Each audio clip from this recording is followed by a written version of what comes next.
Mortal Kombat Smash or Pass Edition. No, I'm just kidding. We're not actually smash or passing the characters from the movie. We're just going to determine if the movie itself was a smashing success or if we're going to pass it on and never watch it again.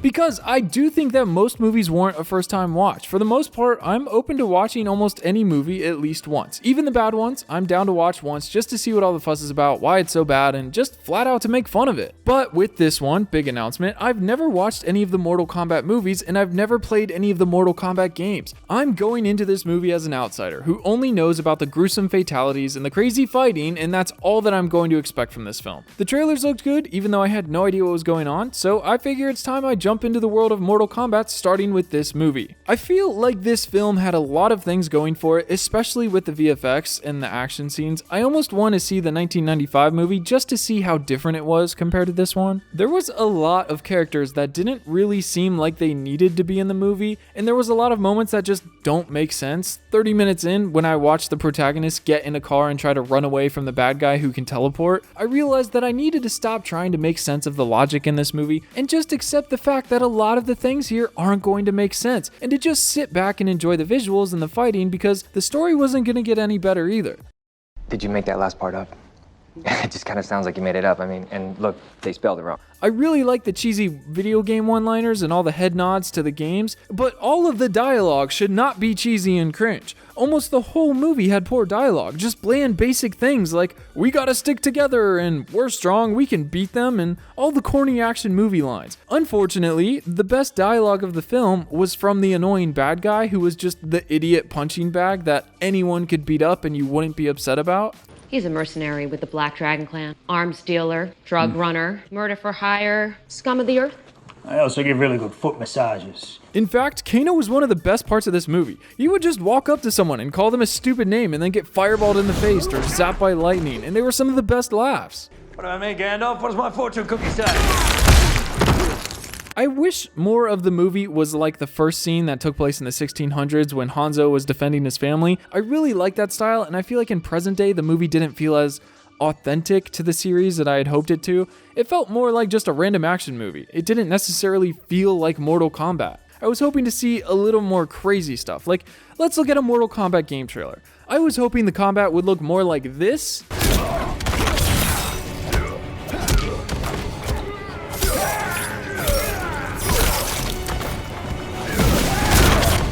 rather than this.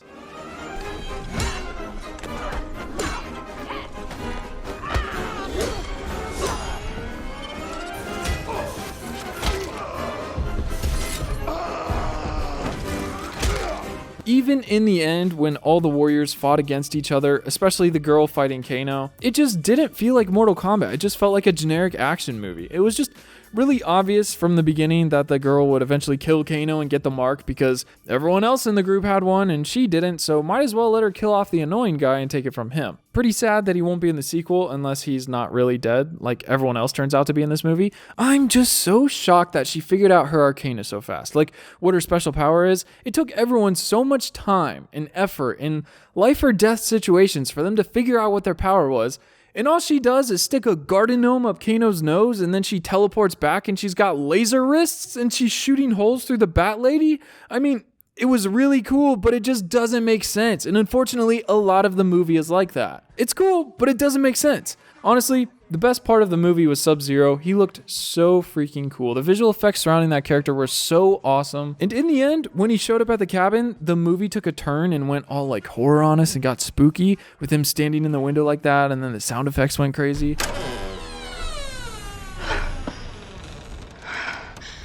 I really like that. I think the movie could have used more suspenseful moments like that, especially in the fight scenes. They ended up being more of just one quick round before moving on to the next fight or whatever they were doing. I love that it gets cold every time Sub-Zero's around. When I first saw that, I was like, yeah, that's neat. But what if he's trying to hide from someone or be a ninja and be sneaky or play hide and seek? It'd be really hard. It would just give him away. Oh, I don't know. Where is he? You just look around for the snow flurry and then, oh, there's Sub-Zero. And then a minute later, we actually do play hide and seek with him like 2 or 3 times. And it's just all icy in there. So you can play hide and seek? But I never knew that Sub-Zero was a bad guy. And like halfway through the film, scratch that, at the very end of the film, like almost right before he says it, I was like, oh, Hanzo was Scorpion, I think. And then Hanzo was like, I am Scorpion. I felt very proud of myself until I realized I didn't figure it out until it was time for the movie to tell you that he was Scorpion. And the whole Hanzo's death thing just didn't make much sense. Like, if you actually stop and think about the movie, a lot of it doesn't make sense. Sub-Zero wants to kill Hanzo's entire family line off for some reason. We don't know. It never tells us. He just wants to end the family line. Is it because he was mean to him in elementary school? Did he steal his lunch money? Did he beat him up in karate class? We don't know. All we know is that he wants to end Hanzo's bloodline, so we spend the whole movie following Sub-Zero and he tries to kill Hanzo and his entire family. And in the beginning, it seems like he's successful. Not in killing his entire family, but just in killing Hanzo. And then by the end of the movie, we learn that Hanzo was never really dead. He was just sent to the Hell Realm and then comes back out of nowhere? ? So what was the point of even killing him if it doesn't kill him all the way? How do you get rid of him? You killed him, he died, and then he just went to hell and decided to come back and then killed you. At that point, why not just make up and become friends and then go your separate ways? Plus, 400 years have passed since he killed Hanzo.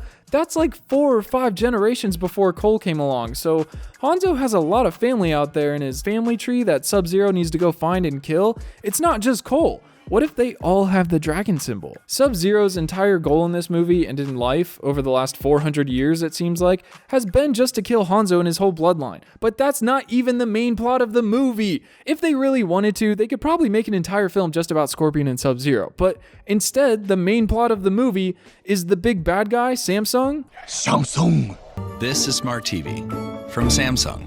Has been battling in this tournament, right? There's actually been 10 tournaments, and they start the movie on the last one, meaning they've already had 9 full tournaments, and then they're just now including the audience at the end of the movie. And Sub-Zero is out here just killing this one dude's family bloodline when his boss is trying to get him to invade Earth and kill off all the champions, so when they go there and have the tournament, there's no threat and they just automatically win. They literally made a Mortal Kombat movie where the plot is to stop a Mortal Kombat from happening. But that's not even Sub-Zero's goal. He's just trying to kill Hanzo, and this kid happens to be one of the champions. The two bad guys both have different objectives. It's only coincidence that they happen to coincide and work together. But also, why did you start the movie at the end of the tournament? There's only one left. You already did 9 more? This is literally like Avengers Infinity War. The big bad guy in space is sending his minions to Earth to defeat Earth champions, except can you imagine if it started with Thanos already having 4 of the 5 Infinity Stones? Who made this movie? Warner Brothers? Oh wait, yeah, they did, didn't they? That's okay. This movie was just to be cool and have cool fights and cheesy one-liners, and that's what it did. If you go to the movies wanting that because that's what this brand is about, fun fights, action, gore, blood, and one-liners, you're going to get what you paid to see. There's a lot of fun head nods to the game, but if you don't know what the series is and you're not familiar with it and you just want to go watch an action movie, you might be a little disappointed. It's pretty good, but cheesy. The action and the visual aspect of the film is great, but the story, not so much. In fact, I don't know if it's enough to carry the movie by itself. With Godzilla vs. Kong, the action and visuals were insane. They were exactly what we wanted, while the story, it was bad. But that was still enough to carry the movie on its own and be a great film. And I don't know if this film had enough action and visuals to make up for the lack of story, as well as counter the amount of cringe it had. Because going into it, all I expected was what I had seen from the trailers and the finishes and highlights from game clips that I've seen, and that's all the crazy finisher stuff and the insane action and fight moves. I wanted to see that the whole movie. It's like when you go to see Godzilla vs. Kong. You don't go for the story of this washed up fighter who can't stop getting beat up and accidentally becomes a hero for no reason. I didn't mind the tournament aspect of the story to kind of help ease them into the Mortal Kombat fighting style, and in the end they just want to 1v1 each other. The bad guys attack the good guys at the temple, and then they do the force shield thing until they convince Kano to turn on the good guys and get rid of the force shield thing, and then the bad guys come back and they try to beat the good guys up, but then the good guys just teleport to the middle of nowhere. Literally, Raiden teleports all of the good guys to a realm in between Earth and the outer world, or wherever Raiden is from. Like, why not do that beforehand? Why not just have the temple there and let all the good guys live and train there where the bad guys can't get them? Why even be on Earth in the first place? Just teleport yourself there when you need food and then teleport it back. I'm pretty sure most of these guys are immortal anyways and don't even need food. But I mean, hey, a quick trip to McDonald's never hurt anybody. You want me to bring you some McDonald's? But also, can't Sub-Zero teleport too? What's stopping him from teleporting to this realm? Can only good guys go there? There's all these scenes of people running from him and driving away when Sub-Zero is literally trying to get Cole, and they keep evading him, but like, 5 seconds ago, he just teleported there out of thin air. Like, what's stopping him from teleporting in front of Cole and just flat out killing him? I don't get the logic of this movie. A superhuman teleports out of nowhere, and then the good guys are like, oh no, let's run away from him. Like, forgetting that he just teleported to them right in front of their eyes. I think Sub-Zero forgot it too, because he just kept walking towards them until they eventually drove away from him. In the beginning of the movie, they actually evade him and go into hiding. They're not even that far away, and Sub-Zero is just too lazy or doesn't want to teleport or something, which, by the way, I can't believe everyone was just sitting there and it started snowing upwards and no one was freaking out. Are you kidding me? I would have been flipping out. I would have been losing my head. Like, look, are you guys seeing this? It's snowing, but the wrong way. It's going up into the sky. Wait, what's that dude over there with the ice coming out of his hands? Should we be worried? And then he attacks everyone and then they run around and I'm like, shake my head, you should have listened. I almost wish Sub-Zero wasn't a bad guy, not gonna lie. I feel like he would have had a better story and a character arc if he was portrayed as a good guy, or at least a bad guy that struggled with the conflict to do good. Just in the midst of his journey to accomplish his purpose, he got mixed up and became bad along the way.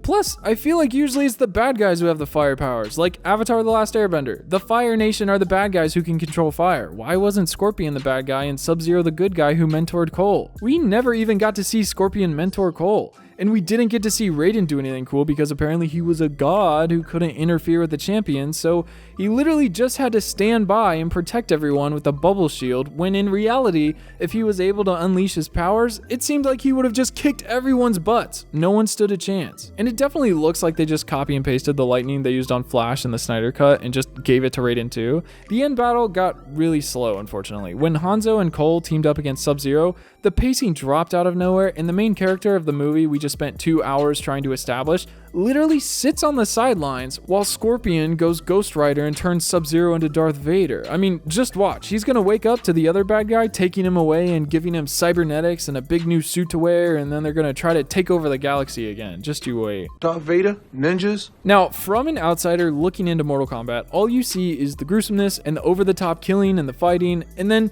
you watch this movie, right? And it's like, oh, well, I could see this fighting in any other action movie. Why am I watching this? There were some moments that were really entertaining and that I would totally rewatch the movie for, especially the Sub-Zero moments, but I just wish there was more of them. I wish the movie was more saturated with these awesome moments that reminded me why I wanted to watch this film in the first place. There was too many fights that weren't as good as I had hoped they'd be, and there wasn't any characters or storyline to make up for it. One of the best aspects of this movie was the visual effects, especially with Sub-Zero. I wish they toned down the overcast filter they were using at the beginning of the movie and again in the desert. It's like when you go to film the overcast shot and then you show up to set that day and it's bright and sunny out, so they just drop a filter on it, add some blue tones and bring down the brightness, and they're like, yep, totally looks like it's overcast now, and it completely doesn't. It just looks like a gross low budget Twilight movie shot. I wish they did less of that. I don't like it when movies use that. Put everything back to normal. And it was kind of weird that the whole time Hanzo only spoke in Japanese and Sub-Zero couldn't understand him because he only spoke Chinese. And then Cole couldn't understand Hanzo when he was telling him at the end to protect his bloodline. And the whole time they were fighting Sub-Zero and he was like trying to talk him through the tag team fight. And then just out of nowhere, Hanzo just yells, "Get over here." Get over here. In English when he's yanking Sub-Zero across the room. Is "get over here" the only bit of English Hanzo knows? Did he learn that in hell? He didn't know any English 400 years ago. How does he know this now? And even with Sub-Zero, he spoke Chinese the whole time, except for a little bit 400 years ago that he spoke in English for no reason. For the lin kuei. Where's your consistency? I can only talk in languages when it's convenient for the movie? No explanation there, and all the time they're fighting, they're saying it was for this people and for that people and for this family name, and again, we have no explanation, there's just no context at all, and it just expects you to know everything, and it doesn't take the time to set up the characters properly. Did we not watch the first Justice League movie? We all saw what neglecting character setup gets you, right? Okay, yeah, I thought so. And real quick, did anyone else think Emily was Cole's sister? That's what they made her look like in the trailer, and that's what it looked like after the fight in the high school in the beginning of the movie. He came out and greeted her like she was his little sister, and then they went out to eat, but then it turns out that she's his daughter? When did him and his wife have her? When they were like 12?